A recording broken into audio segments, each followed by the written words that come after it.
Hi, thanks for joining us today to discuss Jennifer McGaha's new book, Bushwhacking: How to Get Lost in the Woods and Write Your Way Out.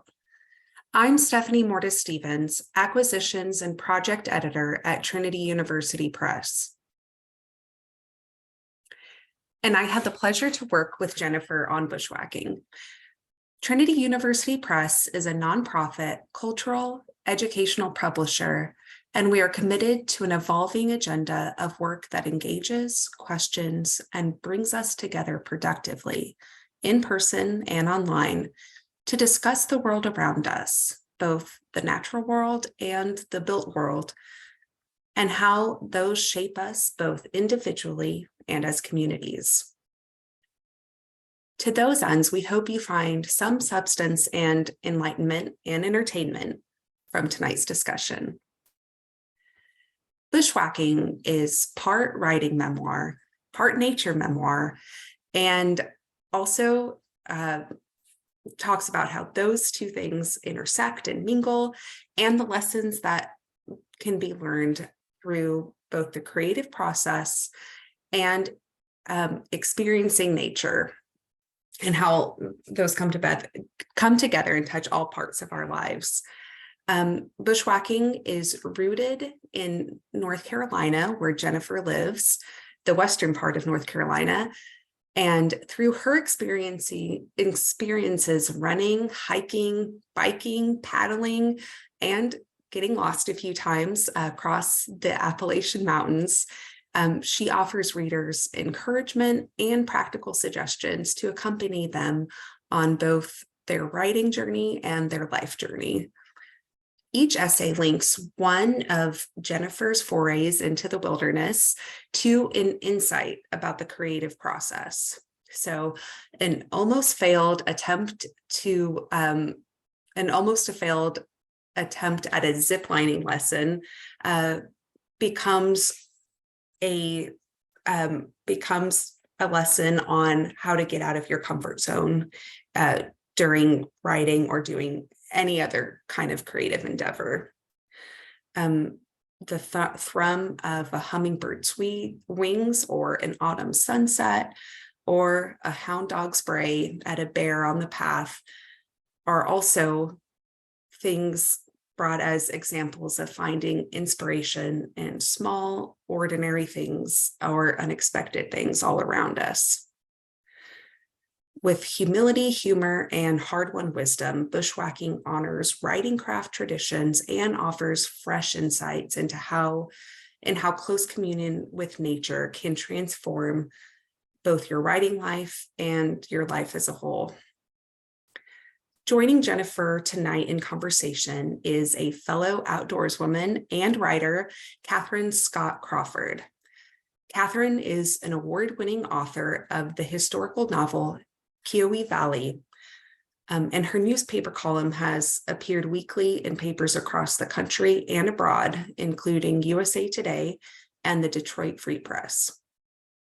She's also a former backpacking guide, and she directs writers' retreats at a remote lodge in the North Carolina mountains. You can order Bushwhacking at tupress.org using the link in the chat screen to get a 20% discount using the promo code BW20 at checkout. And now, please welcome Jennifer and Katherine.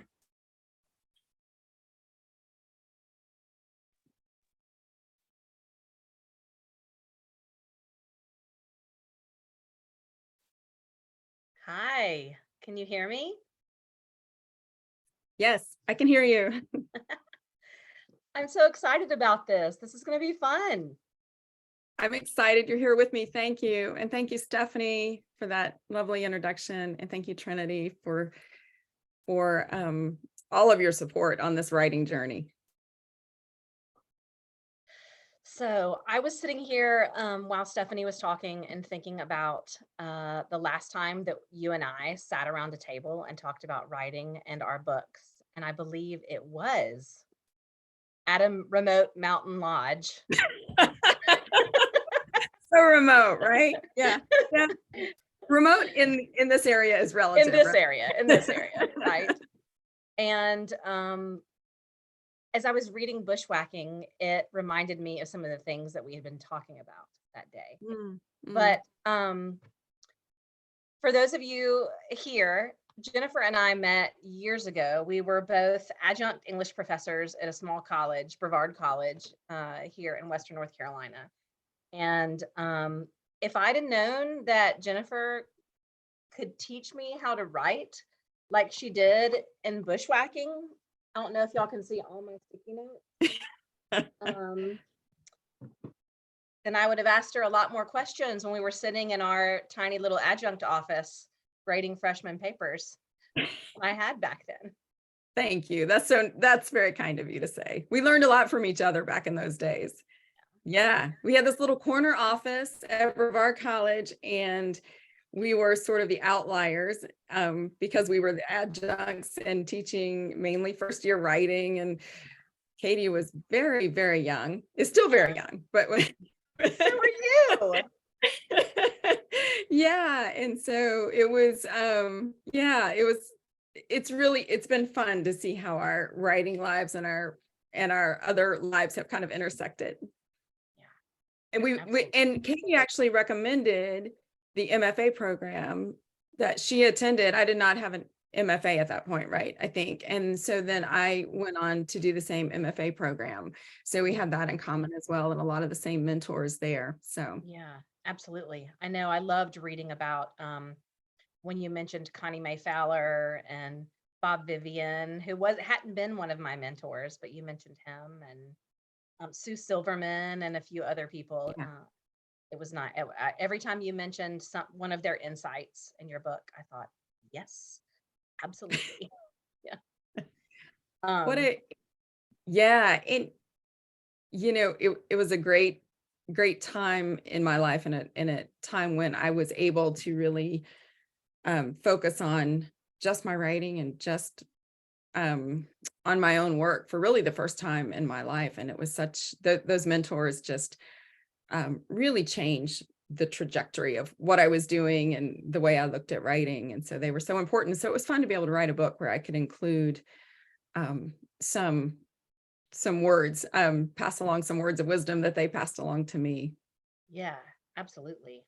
I want to talk about that too a little later, about a couple of the things, especially one of the things that Bob Vivian said. But what I wanted to do too, I wanted to start, and I wanted to ask you just from the beginning, and because of all my sticky notes,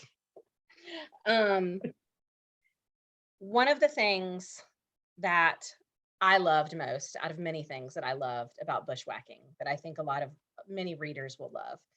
I was telling somebody about your book the other day, and I was actually telling somebody about your book on a hiking trail.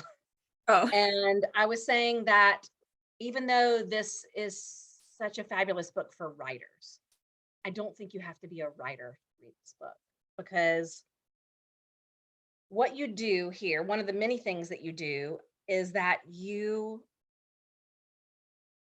sort of, not prod is the wrong word, but you sort of ask us to consider the small, beautiful, intimate, important things that are in front of us, right? Mm-hmm. And one of the things you bring up several times in the book is you talk about how the past several years, how hard they were. And I think this is one of the things we talked about when we were last together. You talk about how after the 2016 election, and after even COVID, how we were all sitting around trying to figure out what our next moves were as writers, as parents. I know I was, and you start talking about coming back to yourself, in this book. And I know that when I was reading it, I felt like I wasn't just reading it as a writer, but it was giving me some actual relief as a regular old human being reading it too. And I wondered, was that something that happened for you in the process going along, or was it something that you found through writing these different essays? I love hearing that. Thank you. Some of both, I think. So the book isn't really about the pandemic, but it sort of starts with the beginning. Well, it really starts in 2016, and then sort of concludes at what we thought might be the end of the pandemic at the time.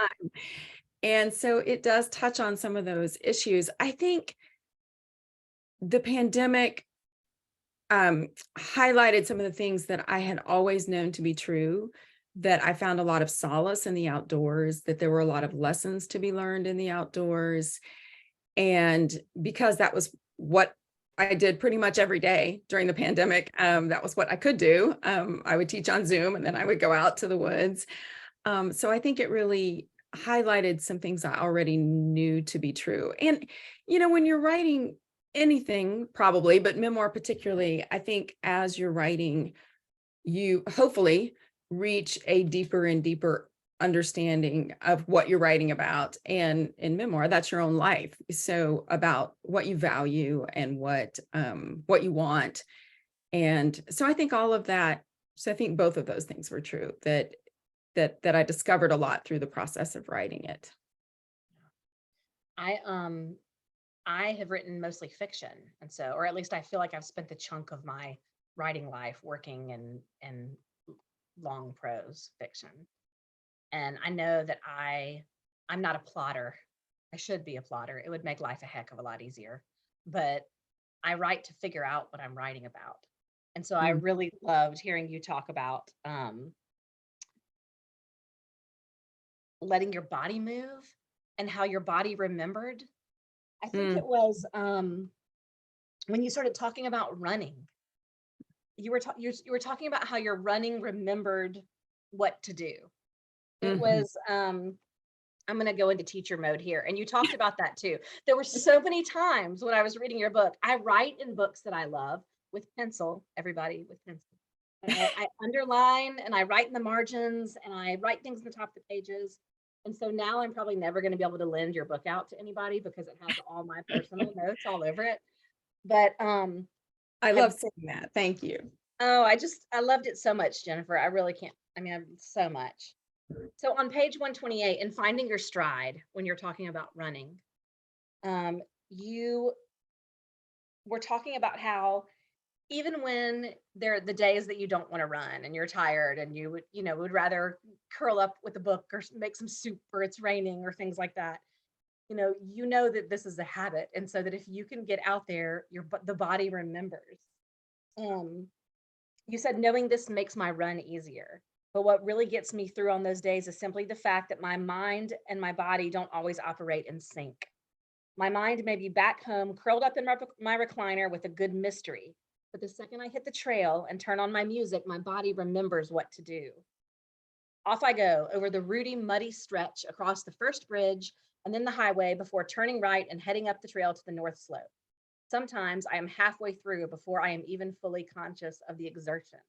My mind is resistant, but my body has been doing this for so long, it does it on its own until my mind catches up. And I just think it's one of my favorite pieces in the whole book. But because in comparing that to writing, it's what we have to do too when we write, isn't it? When we're stuck, our body's we're gonna remember what to do, but we have to put ourselves in these situations, don't we?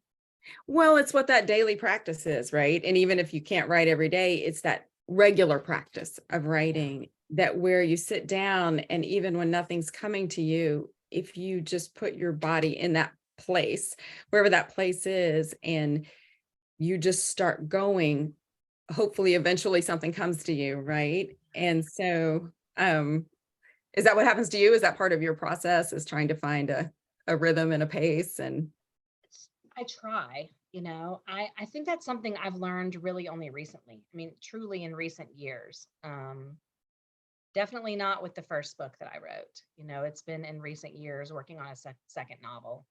After the MFA program too, and having some great mentors who would find out how I was writing. If I was writing, I used to write in big chunks and then revise those chunks until I went on, which would have me, taking 2 weeks on the same 8 pages, until I think it was Connie Mae Fowler who kind of looked at me, with her trademark, wit, and was just like, you got to stop that. You know, you need to start and just let yourself go, let yourself be free on the page. And that's another thing that you talk about and you bring up is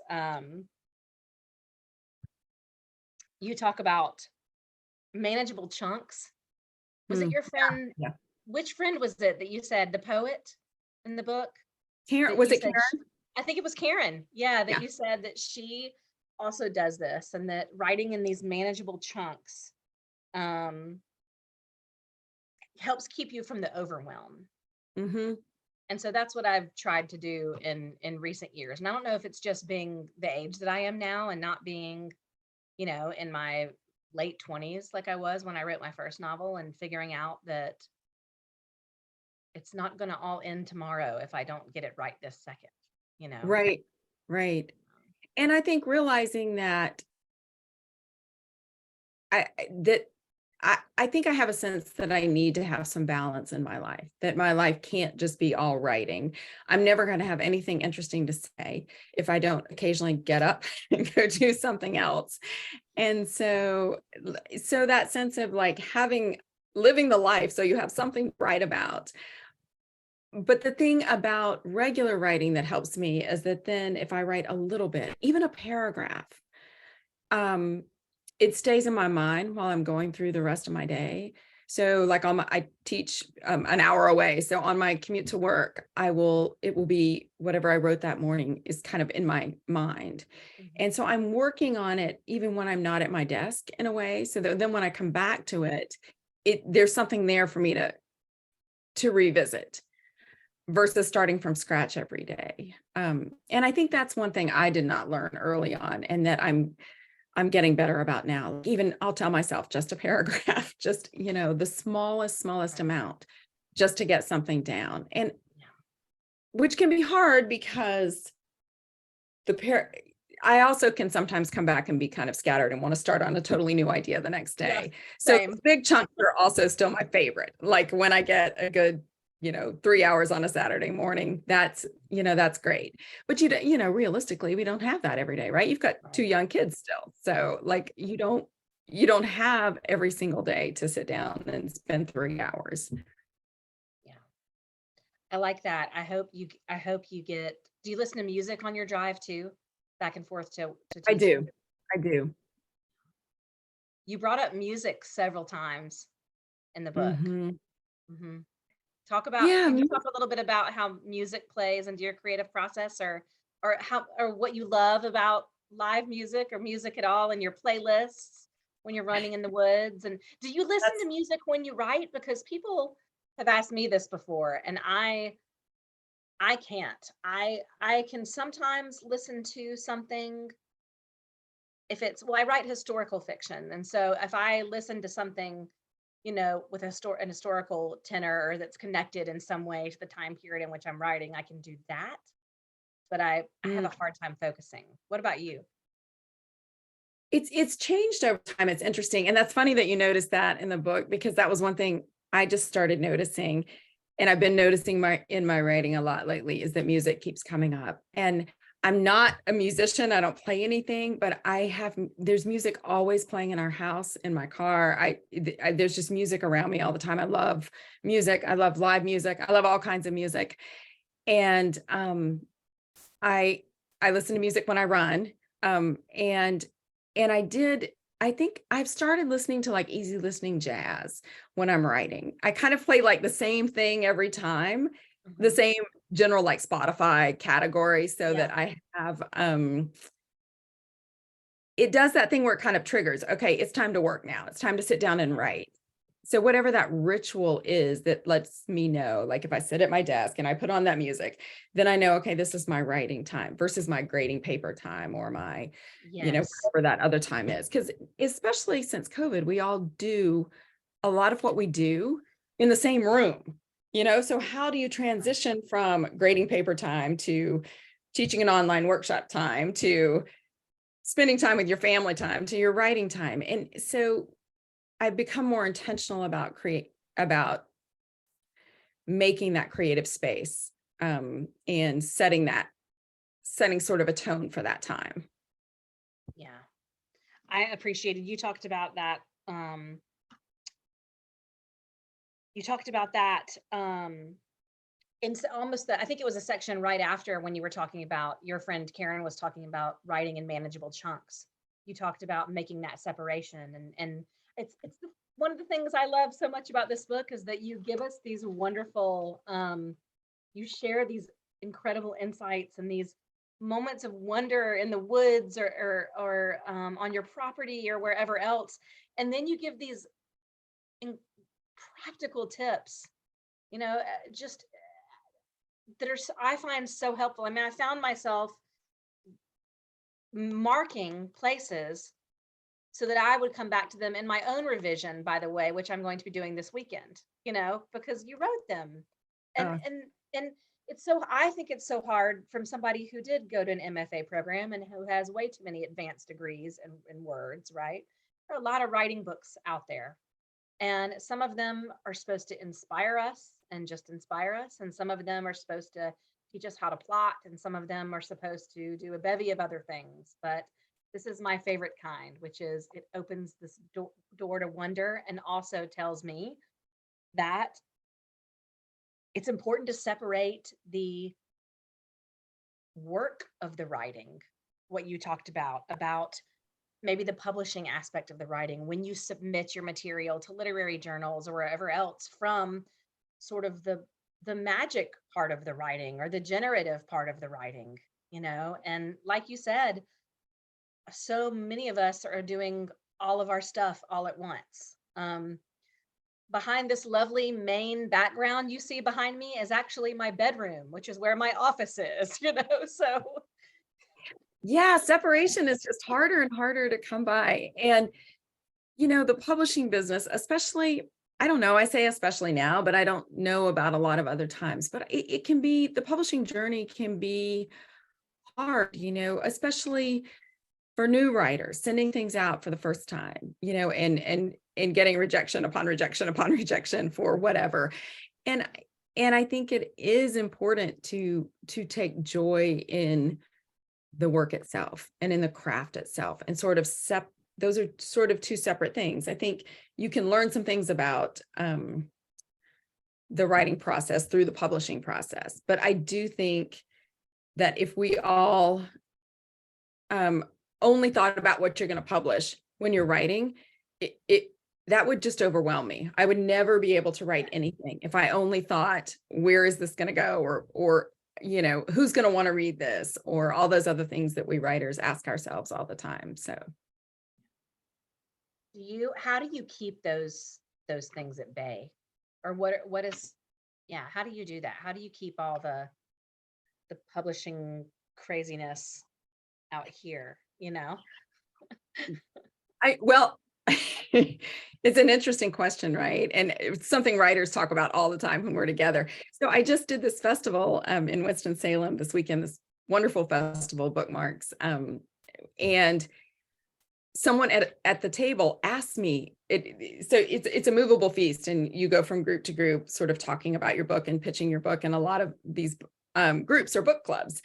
And so anyway, so people are there for different reasons and interested in different things. And somebody asked me that question: how do you deal with the rejection and or whatever else that is with the some of those harder parts of writing, or how did you earlier in your writing life?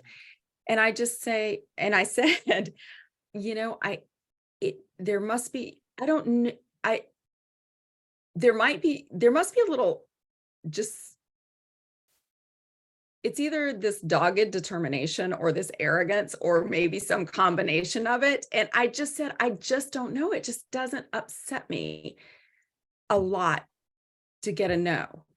And a woman at the table said, it's your age. That's what it is. It's your age. Because when you reach a certain age, you just reach that point where you're just like, I'm just going to go for what I want. And, I'm just putting out what I have. So there you go. It's my age. That's how I deal with it. That's my answer. It's your age.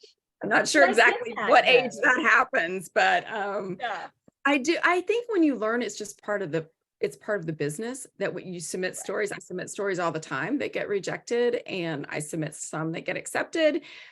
And, I think you just accept that's part of the writing life, like it is for other creatives, for musicians, um, for actresses and actors, like for people in pretty much any creative field, it's sort of part of the life that you live, right? My dog just grunted behind me, which nobody can see through the beautiful Maine woods, but Oh, nice. So what do you do? How do you feel about the? I was thinking about this because I was talking to someone, and I think that I have a tendency, I have a glass face and a tendency to be very honest sometimes. And I'm I don't think they were a writer. I hope they weren't a beginning writer, because I basically told them you kind of have to be nuts to do what we do. And because I'm in, particularly right now, I have a new novel that's on submission, which for people who don't know, it means it's out.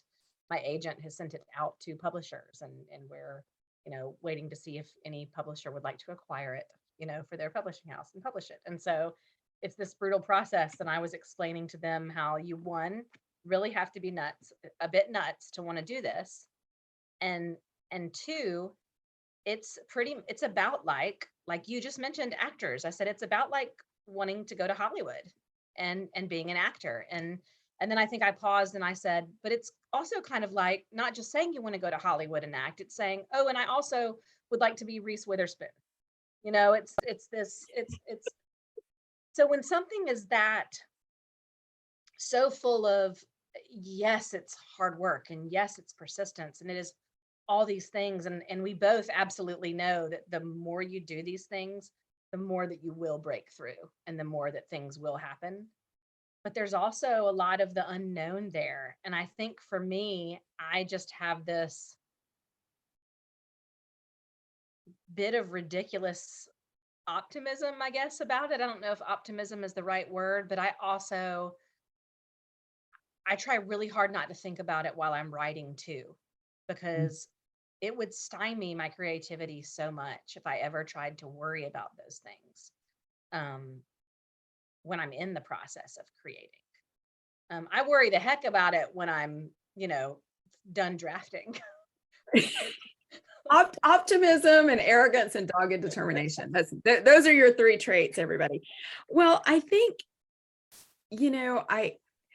when you do find an editor or agent or someone else who gets your work and who appreciates it and who sees what you're trying to do, I want to give a shout out to those people who do that work. Yes. Because it is such a wonderful thing to work with someone who can see where you want to be and help you get there.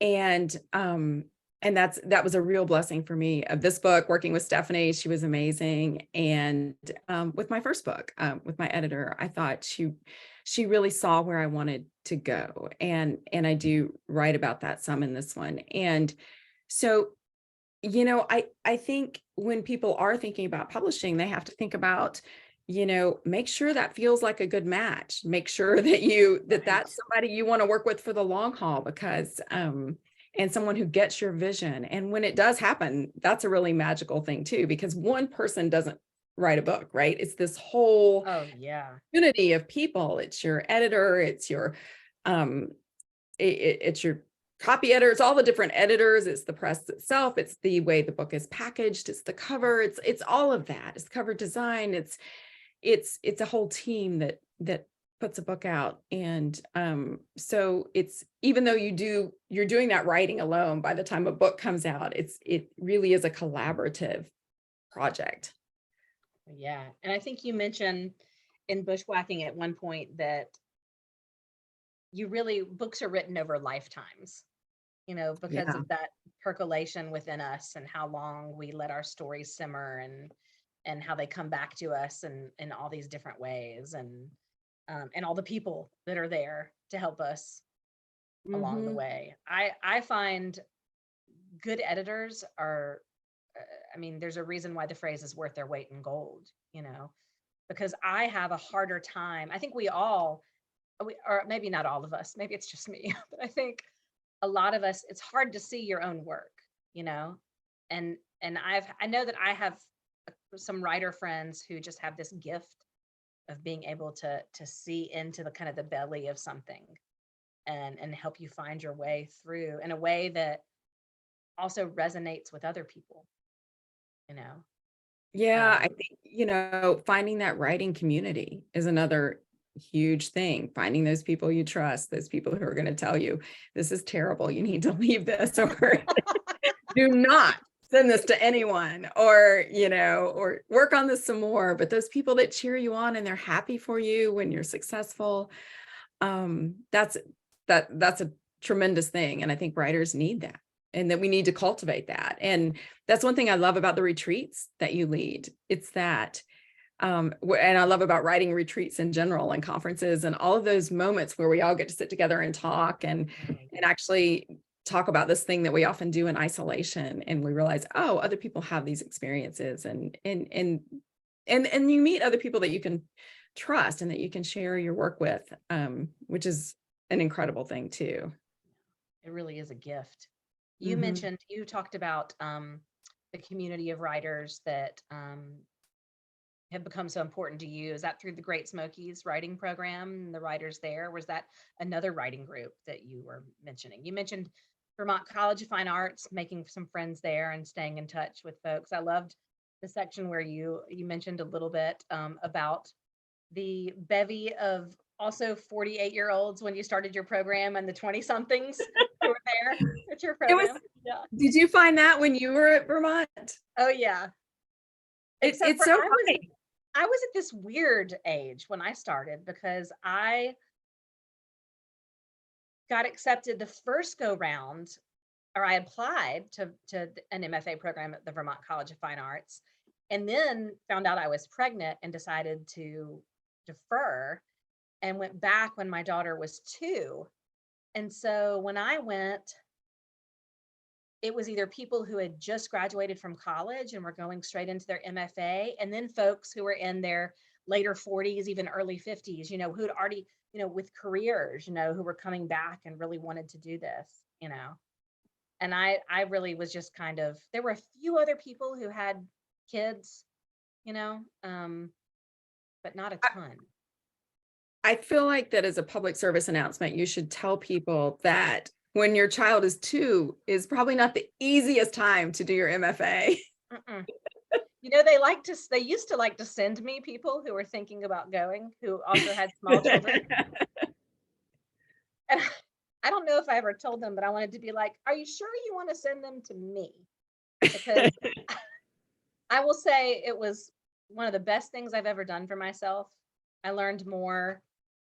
I've never been to a place that had a better collection of writer mentors, like true teachers who were also these incredible writers at the same time.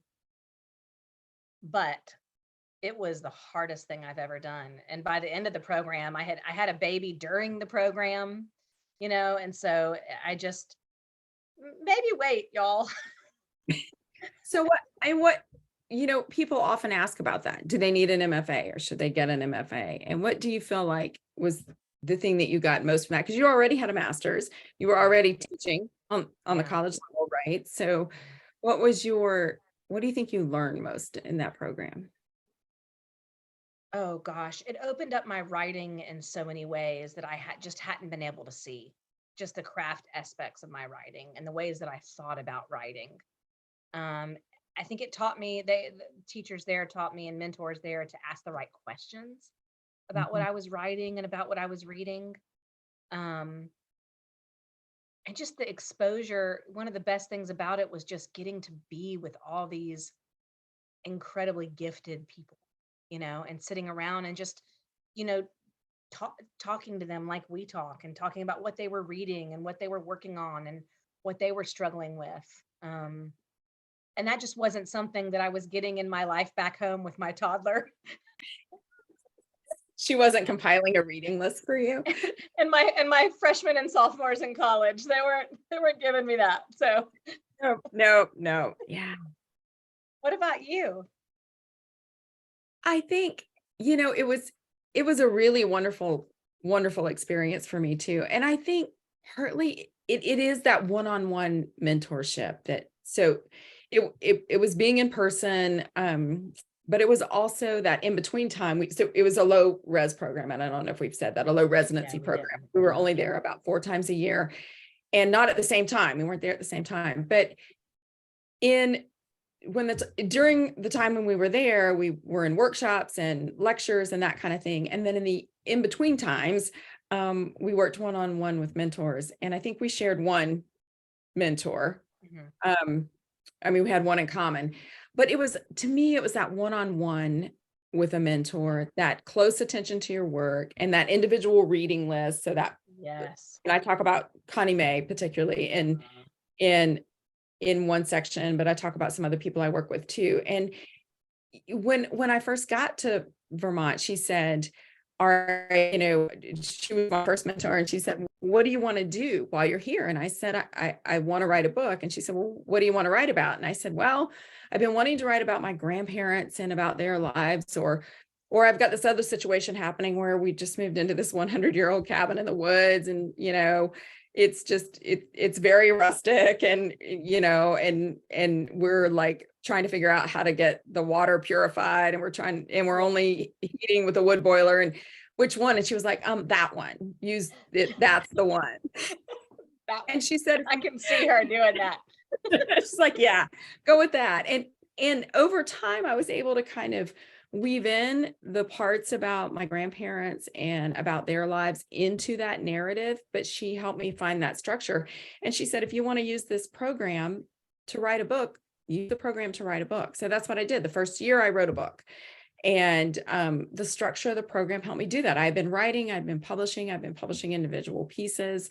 I probably had, I don't know, a lot. I had a fair number of publications when I went in. You did. I did do. have the structure of a book, which is structure is something that I struggle with. So I would say that's one thing I got from the program, is learning about structure. My mind kind of goes all over the place. And to have somebody help me with that structure, that was really important. So yeah, I think that, and just telling me what to read this particular thing, because this is what you're struggling with, or because this is what you want to do. I think that really helped. Yeah, I think that too. I think the dedicated reading lists, both Mhm. the more formal ones that the mentors would give us, our teacher faculty mentors, and then just sitting around in the dining Yeah. room with other people, or out on the green, or downtown at the bar, and I mean, I would keep a notebook out, a little tiny notebook, or my phone, and jot down just the reading list. I would go home from these residencies. So we would go up, for about 2-ish weeks at a time, 12 days at a time. And I would plug in my phone. That's the thing that I, miss most of all, is having all these great things to read. Yeah. And I I needed think, that too. I think there are and other I ways love, to get it, but I needed that dedicated time. there are other ways to get it, I think, and that reading widely and reading both in your genre and outside your genre, I think all of that is important.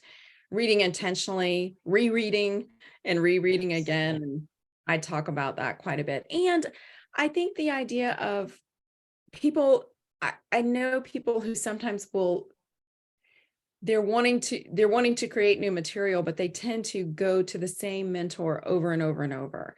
And I remember at Vermont, I was so frustrated at first because I wanted Connie Mae the second semester too, because I liked her so much. Big plug for Connie Mae. Right, me too. And that was the policy, was that you get somebody different. And I loved the way the different voices stayed in my head. It was so important to hear all these different perspectives. And I loved everyone I had after that and what I learned from each person. So I think it's important for writers to have a lot of perspectives in our heads when we're writing, and a lot of voices, both both through our reading and through the mentors we're choosing and the people we're sharing our work with. I think all of that's important, or it has been for me. Yeah, same for me. Absolutely. And I tend to, when I'm writing in a certain genre, I tend to purposely read outside of it because Mm. I don't know. I guess I'm worried about being a magpie, or if I'm being very generous, pulling a Shakespeare and just copying off everybody's papers, And so I do you have anything? So when you are writing, especially if you're tying things back, like if you are doing any sort of outdoor writing, or if you're really digging into writing about Appalachia, or you're writing something that involves your grandparents, do you read things that touch on, we have such a rich, Southern Appalachian writers community and so many folks. Do you touch on that, or do you just kind of veer away from that when you're writing?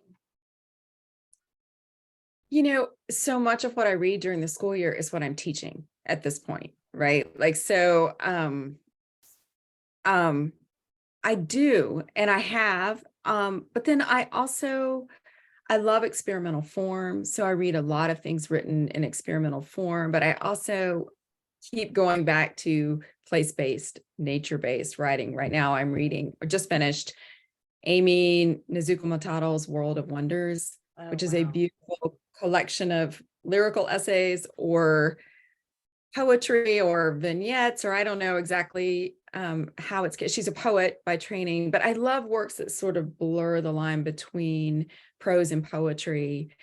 And so I just read that, and then I'm reading Barry Lopez, Embrace Fearlessly, The Burning World, one or the other. So I keep going back to things I'm teaching, and almost always things grounded in nature, but not necessarily Appalachian, I guess. Yeah.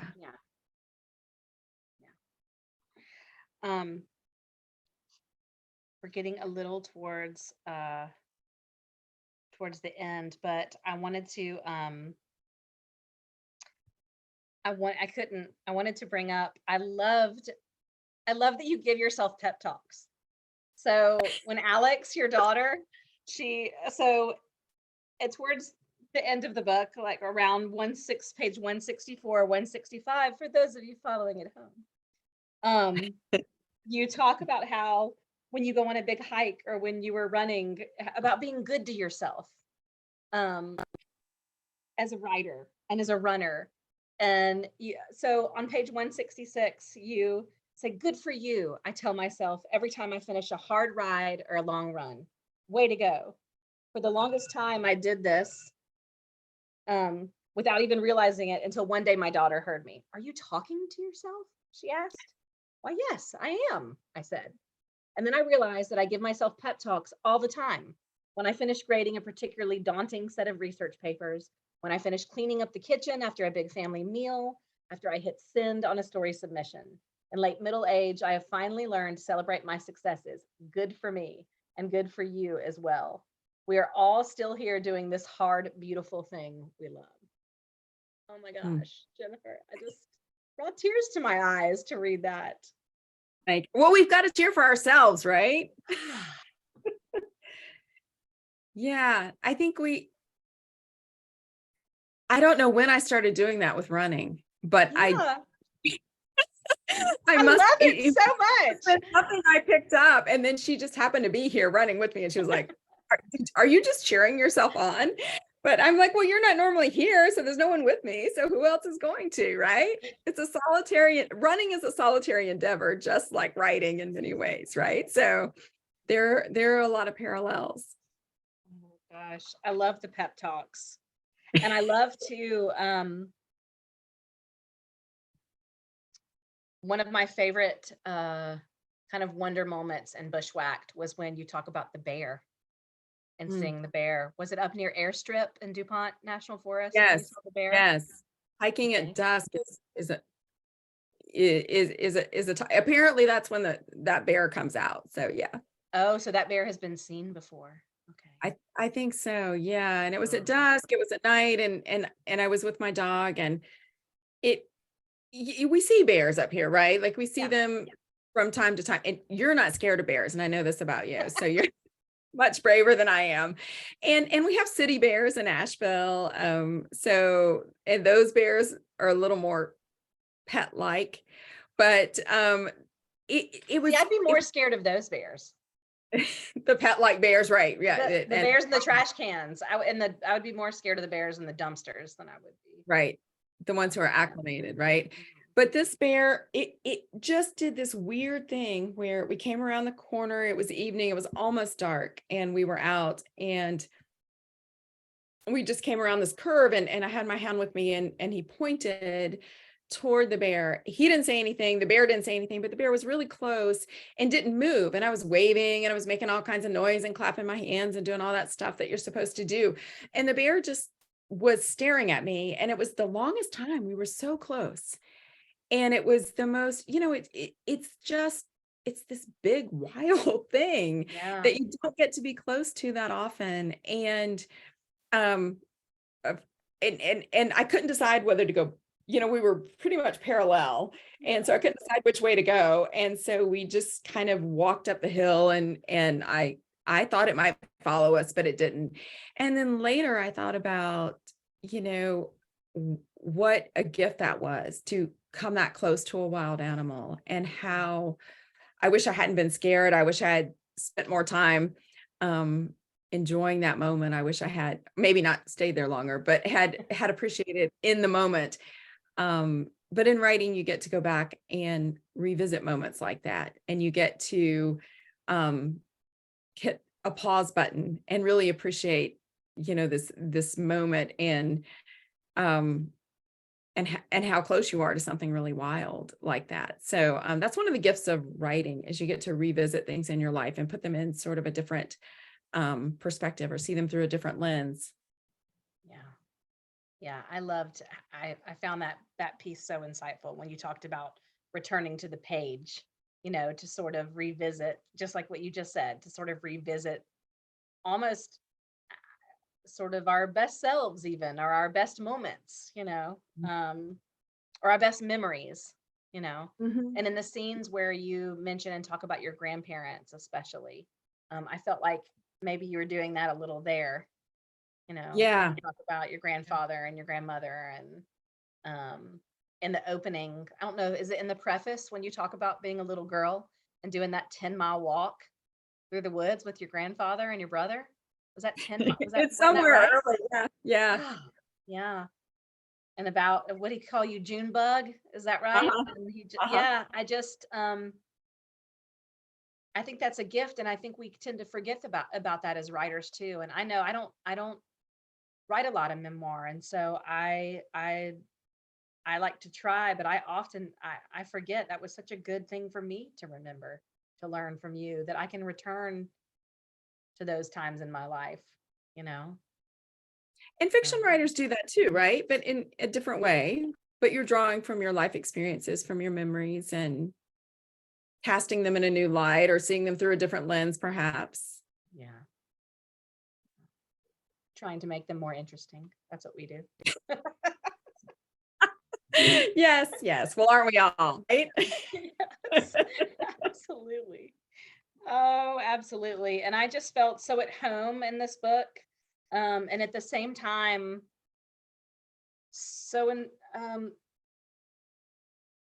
just so inspired to write, and so opened to this, to all these new and hopeful ways of thinking about writing and thinking about the world. And I haven't been feeling that way lately. And so thank you, my friend, for this incredible gift of Bushwhacked. I mean, I absolutely mean that. It just was such a gift.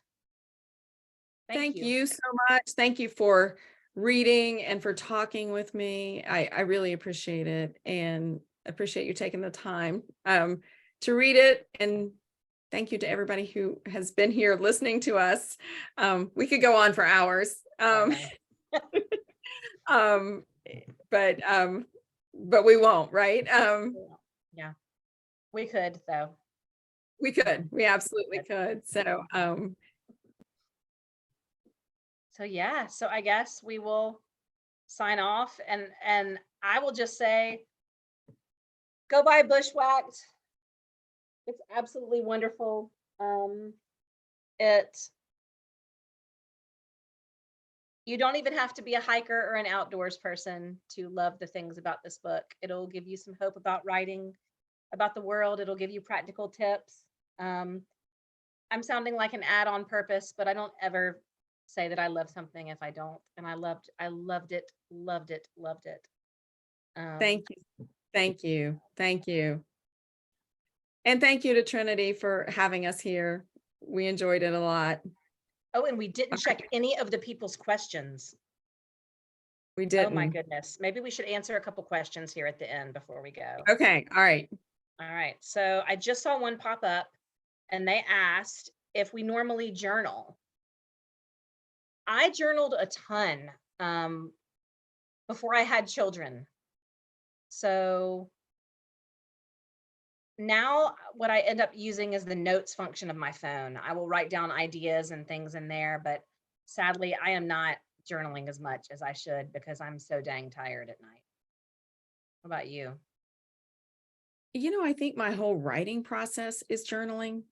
I Yeah. think I don't really see I am moving more toward a more regular practice of writing, which almost feels in a way in writing short pieces, which feels a little bit more like journaling to me. But no, I don't do a separate journal that's different than, say, a document that I'm working on or a manuscript that I'm working on. Yeah. Yeah.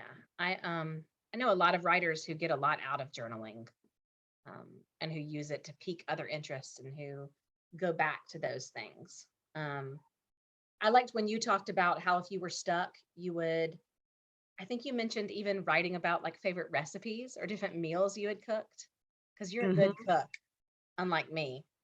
So I think that's sort of good form of journaling too, though. So just try things, And someone had asked about an audio version, and I don't think there are plans for that at this point. Yeah. Oh, there needs to be, though. If you call me on your commute, though, I'll read you some pages. Do that. That would be great. All right. I think we better sign off, but thank you all so much for being here. Yes. And thank you, Katie. Thanks, everybody. Good night, everyone. Good night, Jennifer. Thank you. Bye. Bye.